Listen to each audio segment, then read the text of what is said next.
Okay, so the good news is if you know these 5 beliefs that I was carrying, you can change them and become not broke because being broke is temporary. But I am someone who was carrying $75K in credit card debt for a couple of years, trying to grow my business, trying to get coaching clients online, following all of the other guru advice on places like YouTube, where people are selling us this lifestyle that if you just act as if, or if you just put all of your money in Facebook ads, or if you just hustle for a year or 3 of your life, like it will pay off. But I'm someone who was in the game for nearly a decade and was still carrying credit card debt. And so I'm traveling right now. I'm in Cartagena, Colombia with my husband, and I had some time on the airplane with a 30,000 foot view on the world and my business and my money mindset. So I spent some time with my journal, and I just wanted to share like the beliefs that I carried that weighed me down. And again, being broke is temporary. So if you know these things and you can start to put some awareness, you can shift them. And I was able to get out of $75K credit card debt in less than a year. And this is because I was able to make new beliefs. And if you are someone who is wondering where your next client or your next dollar is coming from, I have absolutely been there. And this is why I record these videos. It's because good coaches deserve great clients and consistent cash flow. But all that we're fed out here on the internet is like shiny objects and more things that are going to put us in more debt. And so I record these to document my own journey out of debt into 7 figures and like this freedom lifestyle that I always believed was possible. Like I always knew I could have raving fans, 7 figures in the world, like all these like mantras.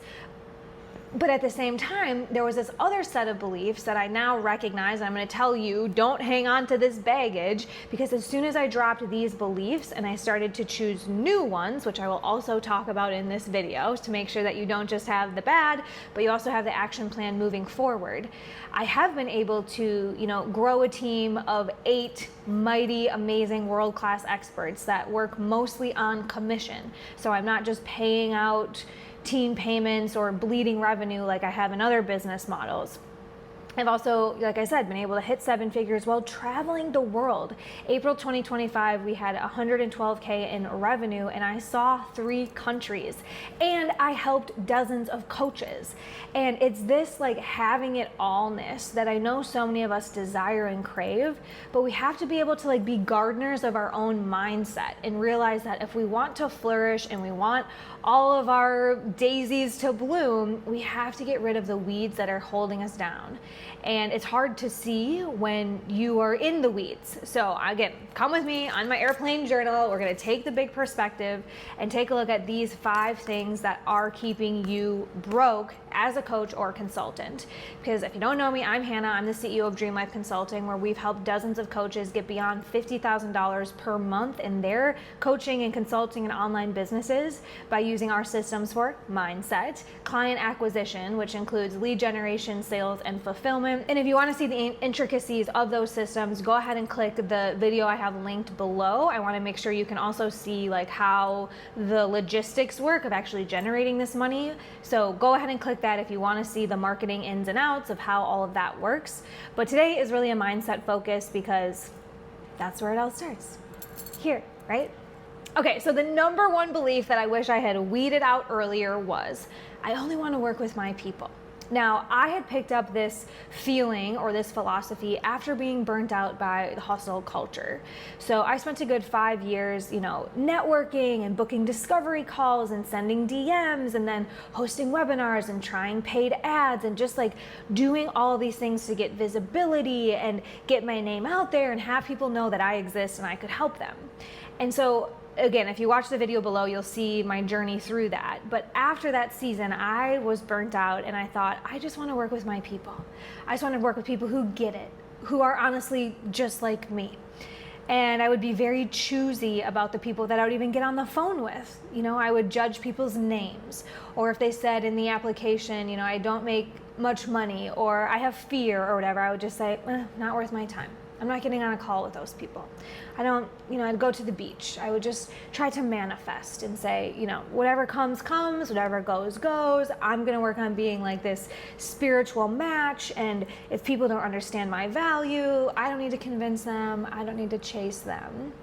And while that got me more white space on my calendar and more afternoon naps, that was a huge contributing factor to going into $75K of credit card debt, because I was literally repelling money, repelling sales, being what my business partner Ore says, a princess. I honestly thought it was like queen energy. Like, okay, if I, radiate this regal energy and I'm the expert, people will respect me and I'll get these amazing raving fans who just chase me with their credit card. And Ore was like, that's not a queen, that is a princess. And he was right. Like, that stung at the beginning. And I think a lot of female entrepreneurs are into this whole like feminine energy vibe and being the queen. And there are some really great like books that have helped my marriage when it comes to queen energy. But in the business, that was repelling sales. And I was literally sending dollars away. And so what I've now realized, now that I've given up my princess or queen energy era, is that it's actually my job to create my people. I can't expect that every other 30 to 45 something woman who has an online coaching business also has, has had an eating disorder and gone through that healing journey of yoga and mindfulness, and also, has backpacked and traveled the world and understand what that means as far as law of attraction. Like, we are all unicorns. Okay, especially if you are watching this video, you are a unicorn. And you cannot expect that the mass markets are all gonna share your same exact spiritual journey and have seen the same exact Abraham Hicks videos as you and believe everything to be true. And then also find your website, right? Like, if we think that is the game, we stay broke, okay? And so we need to shift from thinking I only work with my people or people who get it, and I don't want to, I see this in clients all the time too. They'll be booking sales calls and they'll be like, oh, well, I didn't like the way they filled out the form, or they were 5 minutes late for the call, or, all these like disqualifying and honestly judgy princessy things. That's like, okay, the better mindset here is you are a doctor, and a doctor, just like transformational leaders and coaches and experts that we work with, literally save lives. And they know that the people coming in their door need their help, but the people coming in the door don't know how surgery works. Okay, they just have a sore shoulder. And then a doctor looks at them and says, actually, there might be a much bigger root cause. But they didn't come in the door knowing the root cause. This is our job as healers, as doctors, and as coaches. We can't expect that everyone has spent all their time on the internet figuring out what root cause even means. So I wish I had learned sooner to not only work with my people, but to put more focus on creating more of my people. And I have lots of videos about this. And again, if you check out the video I've linked below, I show you literally how to do that. But the first step in even being able to create your people or educate people into your value is to know that you have to be willing to take every patient that walks in the door and take a look and be honest enough to say, can I change their life? Am I the right fit for them? And not sit at the beach repelling calls, repelling clients, and hiding like I was, just trying to manifest my people. Okay, so then the second belief that was holding me down, I've talked a little bit around, but I was really obsessed with being in integrity. And I thought being in integrity meant things like only working with my people. This also meant changing my offer for every single person who came in. And I hear this so much with our clients who are coaches as well. They think, okay, I need to be in integrity. I can only sell to a certain type of person. I don't want to overcharge. I don't know if I can even make an offer to them because maybe they need things more than I know. And we quickly shrink ourselves for the sake of integrity. And here is the truth. I already told you you're a unicorn.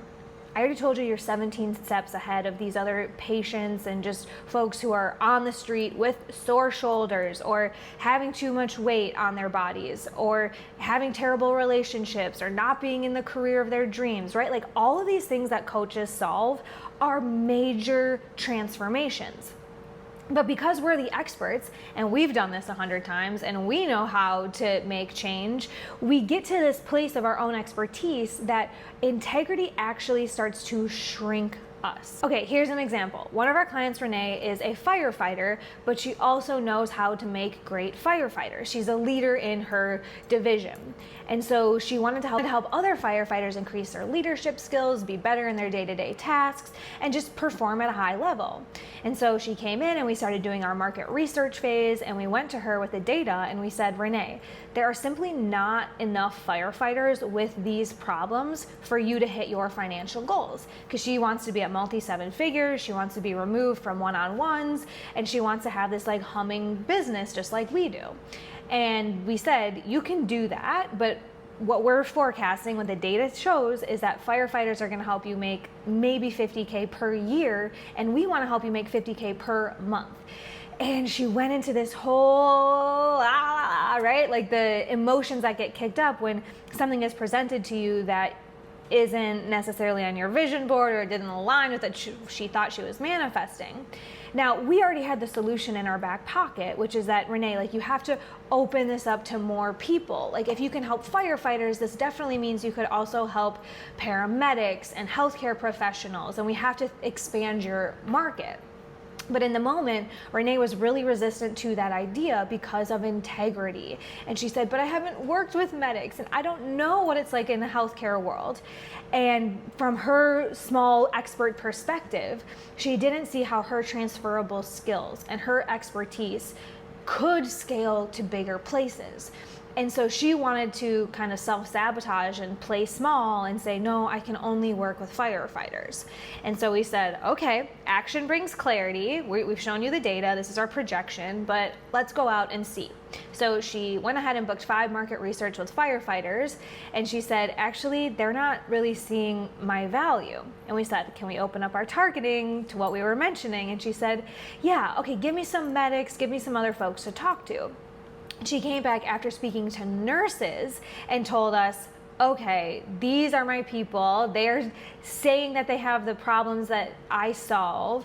I'm kind of surprised, but I see how like all of these skills are transferable to nurses. So we ran nurses through our software and we realized there are plenty of nurses who need help becoming better with their energy management, getting some high performance coaching, really. So now Renee has talked to 20 nurses this month and sent out pitches, as opposed to talking to 5 firefighters who weren't really that interested in coaching and what she was talking about. And so this is where we have to get over our own, this is how I do it, I have to stay in integrity, I'm only for firefighters. Or for me, I was like, I'm only gonna do copywriting for female coaches who have a 7-figure business. Like, so much of the time our integrity runs us into scarcity and debt because, again, we self-sabotage and we repel all of these other people that we could help. I mean, I see this come up in pricing as well. So many of our clients want to lower their costs for the sake of integrity. When we, again, look at the data and we run the math. One of our health coaches, Alicia, she was like, okay, well, this person came to me and they said they can't afford my $5,000 program. And we're like, okay, well, what are they gonna do without you? She's like, actually, this person has a lap band surgery scheduled for a month from now. And I quickly Googled, how much is a lap band surgery? $15,000. So again, it's like we cannot shrink just because of what we think or because of what one person tells us. We actually have to be focusing on data and thinking more like CEOs as opposed to like bedside nurses. Now it's interesting, I've used this nurse example with Renee and the firefighters, but it is a mindset that keeps us in integrity. Like, okay, I'm just gonna be the bedside nurse, I'm gonna be here for whatever people need, I'm gonna help everyone with every little thing, and I'm gonna like morph myself to give them what they need for the sake of integrity. When now, to me, that looks like the most out of integrity thing to do. It is much more in integrity to build a solution and solve problems for people who want a solution, like nurses or like people on their way to a lap band surgery. Like, those are profitable, great target markets. And if they throw other things at you, like, oh, have you been a nurse before? Or, oh, I should go get a lap band surgery. Like, you have got to own the fact that you have a transformational solution, and you are here because you tried everything else. I know, because of my own journey too. So when people tell me, oh, I'm just gonna go try and run Facebook ads to a webinar, and I already have a marketing agency, it feels so much more in integrity for me to tell them the truth and what I have learned about that, and not let them go down that path of webinars and ads and agencies or lap band surgeries. So if you start to think more like a CEO or a specialist or a surgeon, I talk about this transformation all the time. Going from coach to CEO is just like going from nurse to specialist. A specialist is not going to let someone go take some other slim fast diet pills when you're already in the office talking about the true like life-saving surgery that you need. Coaches need that same doctor frame. And it's not about being in integrity, it's about actually advocating for what people need. That's integrity. Integrity is not changing your prices. Integrity is not only giving them a little piece. Integrity is not saying you should go try a bunch of other things first. I'm not saying integrity is a bad word. I'm saying the way that coaches go at integrity is bad. The integrity we should be looking for as coaches is, are we getting people our solution, the true transformation we know people need, not letting them go out into the world and take Band-Aids and quick fixes. We have to be in much bigger integrity, like an expert, like a specialist, not like a bedside nurse. Okay, so this leads to the third belief that kept me broke, which is, I don't want to be salesy, right? And I mean, this shows up in so many places. You know you need to be connecting with your audience. You know you need to be educating and engaging people on what you do and the problems that they have and how you solve them. And you know you need to be making offers. This is our CEO. You need to be connecting, you need to be engaging, you need to be making offers. Like, that is just how a business works. Clients and revenue do not fall out of the sky long term. You have to create clients, like we talked about in belief number 1. But, it gets so awkward when you go to post something, or you go to make an ask, or you go to reach out.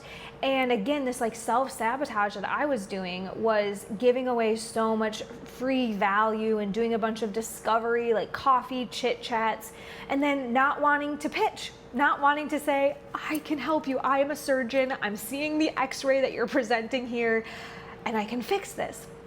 But no, I would play small and I would say, oh, have you read this book?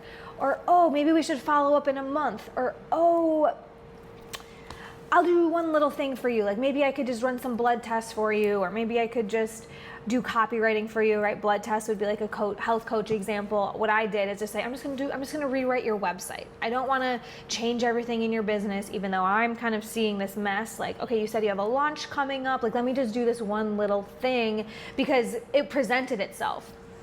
I was more reactionary instead of being proactive, because I was afraid of being salesy. And I do know that reputation and relationships are everything, especially in the online world right now. But there's a big difference between being salesy and being solution oriented, or being on purpose. So I had to make some technical changes to have things be more like an application instead of just a discovery call. But I wasn't able to make those technical changes that, again, I talk about in the video I've linked below that shows you our entire CEO system walkthrough to help you go from struggling coach to that expert who's paid well, like a specialist. So I had to make technical changes, but the biggest thing, like this was a shift I remember happening in one day, where it was just like, okay, I don't want to be salesy. And so then I literally was just journaling. I have, we all have our mindset frameworks. So I was journaling. I was like, I don't want to be salesy. I hate feeling salesy. I hate feeling desperate. I hate having to make an ask. I hate having to follow up. I hate people don't see my value. We're going to get to that one. But I just literally decided, okay, Hannah, if you don't want to be salesy, don't be salesy. This comes from my mentor, Jack Canfield, when he talks about E plus R equals O. Event plus your reaction equals the outcome. So I was taking events, like people saying like, oh, I'm gonna do a webinar. Okay, it was so nice to meet you, wishy-washy discovery call things. To then I reacted to like, okay, they don't see my value, I shouldn't be salesy. And then the outcome was constantly letting sales go and going into credit card debt. But Jack talks about another example, which, let's say the event is someone comes up to you on the street and they say, you have green hair. Well, what is your reaction gonna be? Your reaction is gonna be, no, I don't. And then your outcome is going to be that you go on with your day and you know you don't have green hair and you know that's not true about you or your identity, and you never think about that person again, except for maybe, you'd tell your friends what a crazy experience you had. So this is the same thing with sales. If someone says, yo, you're being salesy, well, is that true? Like, are you being salesy? Are you being gross? Are you overstepping boundaries? Are you creating false scarcity? Like, just don't do the things that you don't want to be called out for. It sounds harsh, but it can be so simple. And this was a journal in a day, like, aha for me. It's like, okay, if I don't want to be that, then don't be that. But I think we pick this up from everyone else who says, oh, these are the worst things that you could do, and there's all this other like noise out there. But you just have to know within yourself, you're on purpose. You're saving lives. You are a doctor in your field. You're the expert. You have a transformational solution. If I had the cure to cancer, I would not be sitting around in my hospital thinking, oh, I don't want to be salesy. I don't want to tell too many people that I have the cure. I don't want to be too in their face. Like, they need you. Be on purpose, because then that salesy thing goes away. Okay? Write it down. I don't want to be salesy. I am not salesy. I am on purpose. I am an expert. I am a specialist. People need me. I have the cure to cancer. Building this conviction is really the underlying solution to overcoming these limiting beliefs. All right, so then the fourth thing I've touched on a little bit is it's so hard to explain what I do. And this goes into all these other things, like why I only wanted to work with my people, why I didn't want to be salesy, why I was just like, I'm in integrity, like I am doing me, but it is so hard to explain what I do. One of our other coaches, she does human design, and she stayed stuck at like 30K per year for 12 years because she couldn't figure out how to explain how human design changes your life. So she would be getting referrals, and then those referrals would go tell other people, oh my gosh, Katrina did all of these things. And so the clients were doing the selling for her. But Katrina just kept like, okay, Molly referred you, Sarah referred you, okay, here's your human design chart, let's get to work. She had no idea how to like message it outside of people who already understood it, her people who get it. And so she did see the potential, especially human design was getting really trendy during the pandemic. And so Katrina was like, okay, maybe I want to expand. But again, she just kept running into this.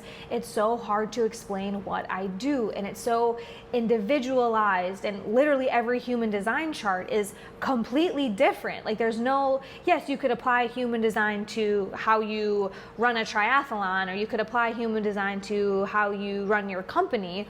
But she just kept getting all these different types of people, different charts, different goals, because of her referral base, that she had no idea how to message it outside of people doing the marketing for her. That's what referrals are. They do the marketing for you. And so when she wanted to scale, Katrina was like, okay, I hear everyone else's examples of like niching or like find the bleeding neck, but that didn't light Katrina up. And so we had to get really creative and work one-on-one about how do you articulate the value to a market who actually understands. Because Katrina was just looking at the entire world. It's like, okay, I could help men in India. I could help women in like whatever. Like, I understand that coaches can help people everywhere. So the key here is to get out of your coach brain once again. And this is a theme in so many of my videos where I talk about becoming the CEO, not just staying a coach. Because a coach is like in reaction, again, in the weeds. That's another theme of all of these limiting beliefs. They keep you in the weeds. And so to elevate and to think, okay, I need to find a profitable segment of the market. I know you can help everyone, Katrina. I know that everyone has a human design chart, but who are the people who could actually afford the prices that you want to charge and will apply it?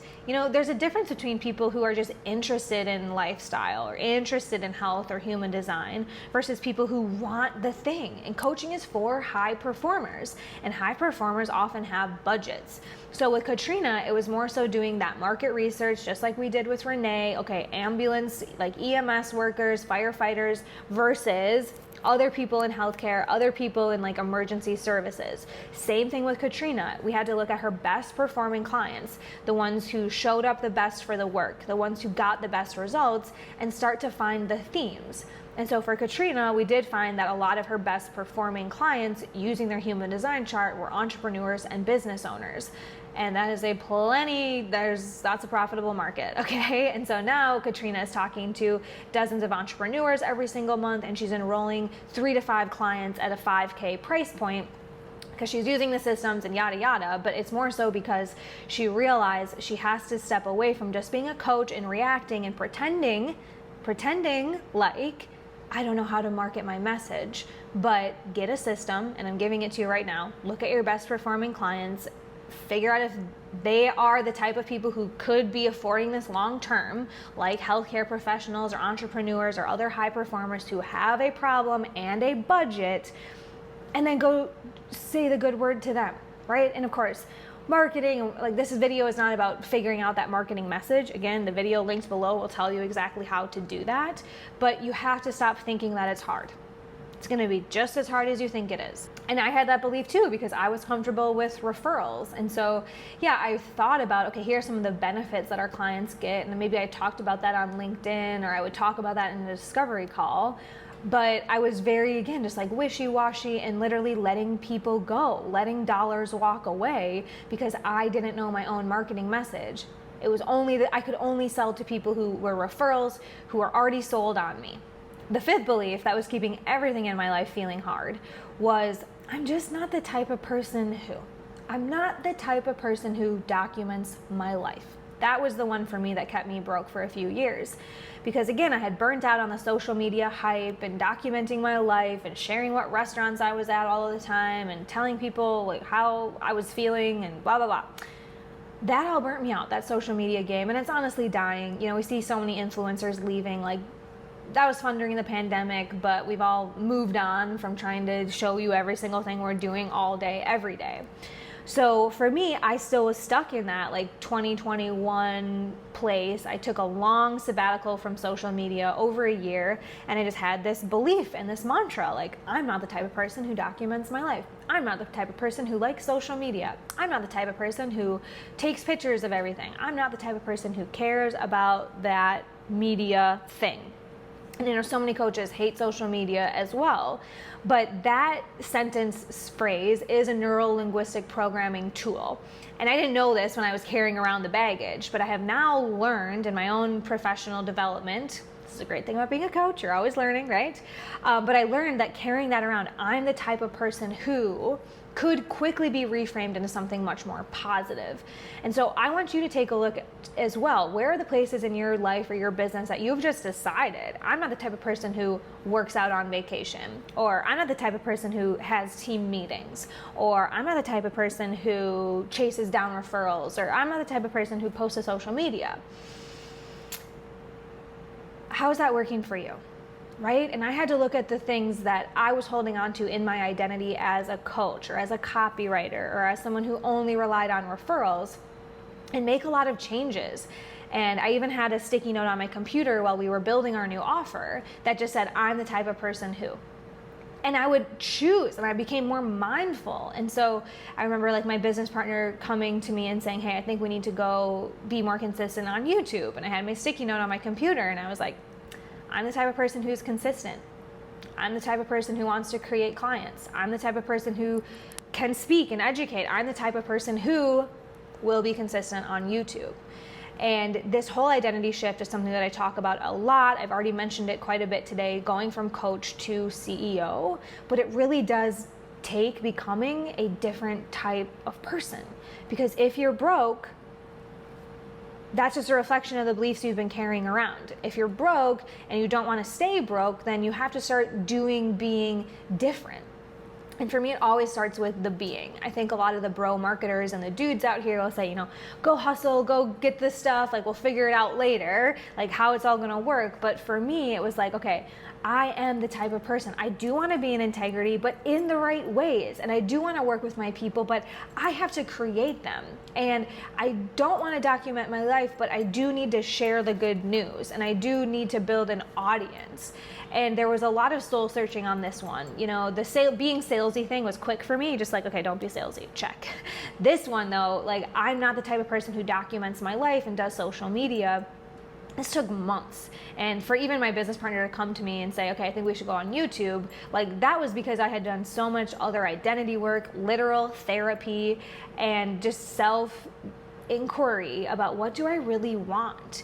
Because obviously I didn't want to be broke, but I also didn't want to sacrifice my life. I didn't want to overshare. I didn't want to damage my marriage. I didn't want to be seen. I didn't want to be judged on the internet. And so building beliefs around I'm the type of person who. So now I am the type of person who embraces consistency. I am the type of person who works out on vacation. I am the type of person who records a YouTube video a week. It's not some like finish line, like, okay, I'm just going to hurry up and get there. But becoming the type of person who sets you up for process goals. And I attribute process goals to really being the thing that got us to 7 figures, because at 6 figures, it was very project-y, right? Like, okay, what's the quick thing I can get out? Okay, do a lead magnet. Okay, oh, where's my next client coming from? Ask for some referrals. Like, just these like short-term reactionary, kind of energy is what got me to 6 figures. It wasn't what got me to multi-6 figures, but I know what got me to 7 figures was deciding I'm the type of person who embraces process goals. Because running a 7-figure business is not just about getting the next thing out there quickly. It's about sustainability and your lifestyle and like, can you do this again next month? I mean, I remember having my best month ever in San Francisco. I made $30,000 in 1 month because I had like 6 clients in a month or something like that.